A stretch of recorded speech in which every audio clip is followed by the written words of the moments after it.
What's good, YouTube? It's me, Coach 67 Sports TV. Shout out to the awesome and amazing LDBC, Lions Den Boston community. Still broadcasting live from San Antonio, Texas. Enjoying the great state of Texas, the scenery, everything it has to offer. The good city of San Antonio. You know, it's been a pleasure being here. For this particular video, we're going to talk about Derek Carr. The Raiders have finally cut Derek Carr. However, as a Saints fan, it seems as if certain Saints fans still think that Derek Carr could be the guy that can lead the Saints to the playoffs and make them a Super Bowl contender. As a Saints fan, me personally, I do not see that being the case. At this point, I don't think Derek Carr is going to end up with the Saints. However, if the Saints were to get Derek Carr, I don't think he would be the answer to the issues and the woes that the New Orleans Saints have at the quarterback position. The reason being because if you'd have been a franchise caliber quarterback that's capable of leading the team to a Super Bowl, I think he would have done that with the Las Vegas Raiders. Because despite what people may think, I think if you took Patrick Mahomes from the Kansas City Chiefs and you put him on the Las Vegas Raiders, they instantly become a Super Bowl contender, in my opinion.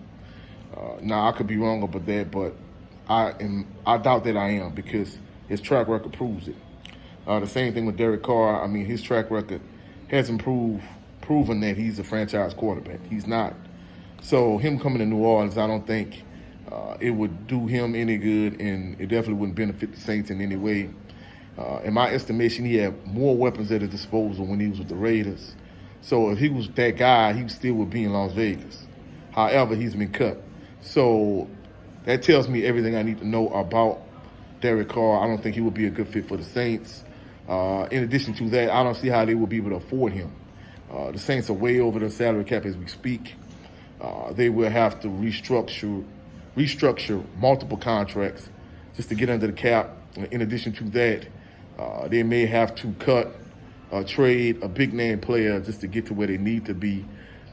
Now, with Alvin Kamara's legal situation, stemmed on the incident he had in Las Vegas, it seems as if it's a possibility that at some point the Saints may consider maybe releasing or even moving Alvin Kamara because that particular situation, even though I doubt that he would spend one day in jail or prison because of his financial situation, but from what I'm understanding, the situation could get pretty bad with Alvin Kamara. So if push comes to shove from a legal standpoint, the Saints may part ways with them. But more than anything, what I think is going to happen, I think that he'll probably get off of some type of probation. And I think at some point the Saints may try to part ways with him. Now, I'm not saying it's guaranteed to be this year, but at some point he's going to be due a big contract. And we know the shelf life of a running back in the NFL, it isn't that long.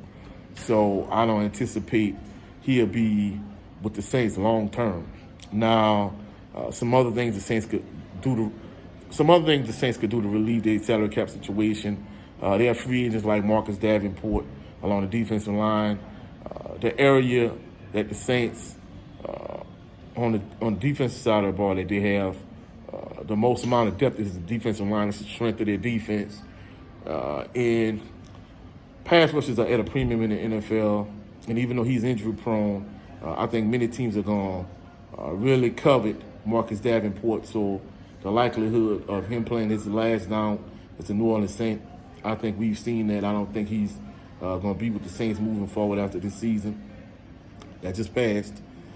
So more than likely the Saints will let some of their defensive linemen go. And in addition to that, they'll restructure multiple contracts. Alvin Kamara, his situation is kind of murky with the looming legal situation he has, but I'm almost certain at some point the Saints are going to have to part ways with Alvin Kamara. Hopefully it's not anytime soon, but I think it'll happen at some point.